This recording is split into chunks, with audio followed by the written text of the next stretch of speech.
Welcome to my YouTube channel, Leon's World SL.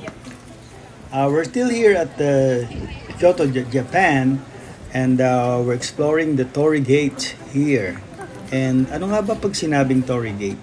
Well, accordingly, Torii Gate is a traditional Japanese gate that marks the transition from the everyday world to the sacred realm of gods.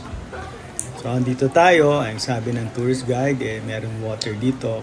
Kailangan mag-wash daw muna kami ng hands because we're going to a kind of sacred place. Temple, sabi nila. Yan. After wash our hand. Tatawag kami dyan. Okay. Ito nga tayo sa Torii Gate. Ayan, Torii Gate.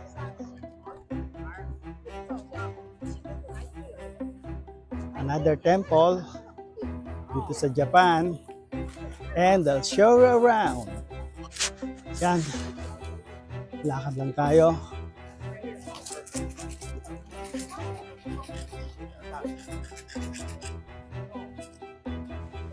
So, andito tayo sa White Temple, and accordingly, this is a male temple na where most men goes here to wish for something, for their life, for their family, for everything, and it would all be granted.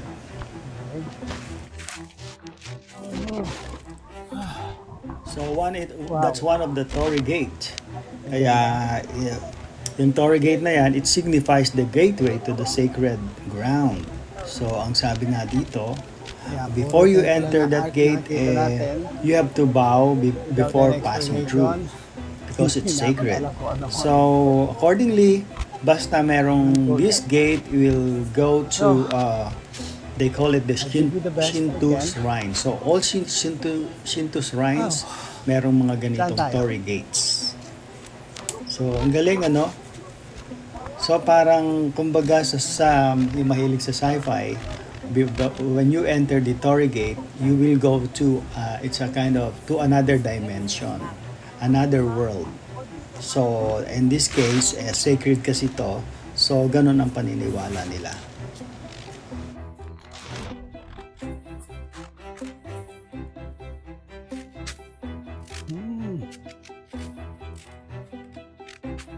It's a horse.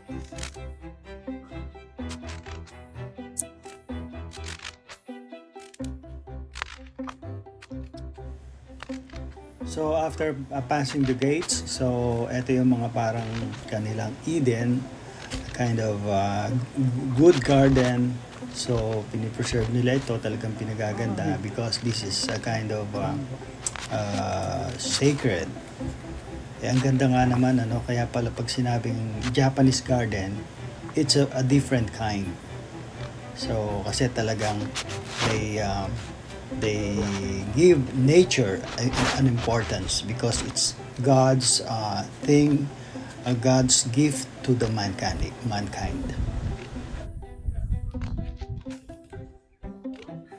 Kaya eto, pasok na kami dito sa multiple Torii gates. Wow, ang galing, ang ganda.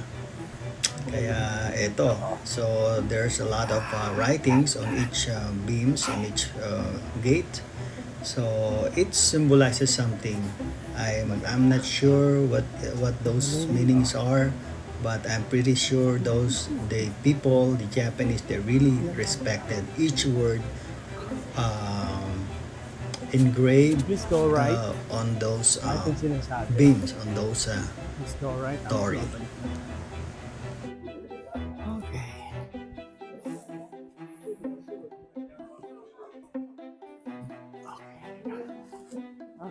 Halika, sali.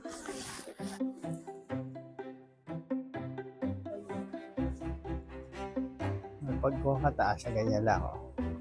Ayan o, kita sa taas.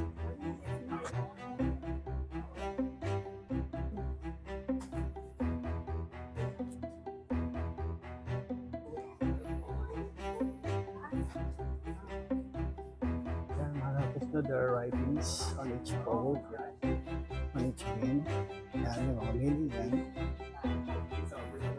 Really old.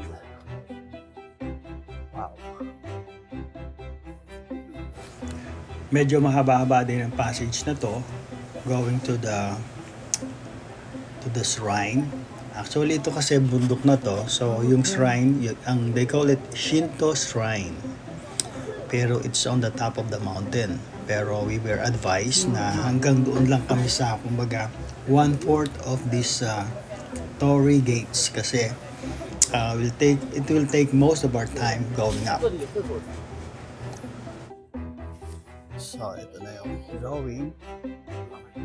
Hanggang dito lang kami. Kasi ang sabi ng tourist guide, pag umakyat ka raw up to the very top, it will take 2 hours. Ang taas, siguro talaga yan. Okay. Alright. Okay. So, ayan. Pabalik na kami ngayon dito sa arc na to. May significance kasi yung mga sulat na yan. Meron mga significance yan about the history.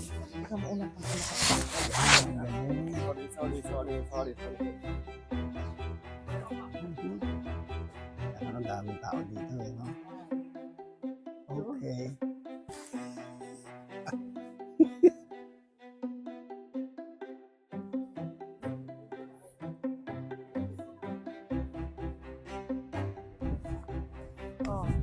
What can you say about this temple? Amazing. Amazing. Marjo, what can you ever say about this temple? Do you have any wish? A wish. Yeah, on this temple? Good health.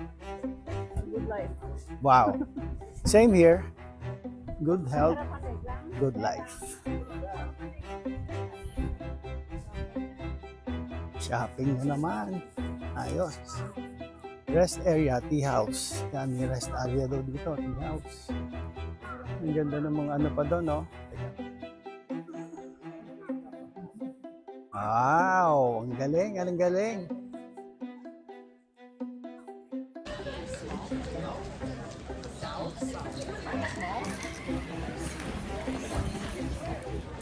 So, ayan na yung White Temple, Men's Temple. Actually, main Torii Gate before passing to multiple Torii gates.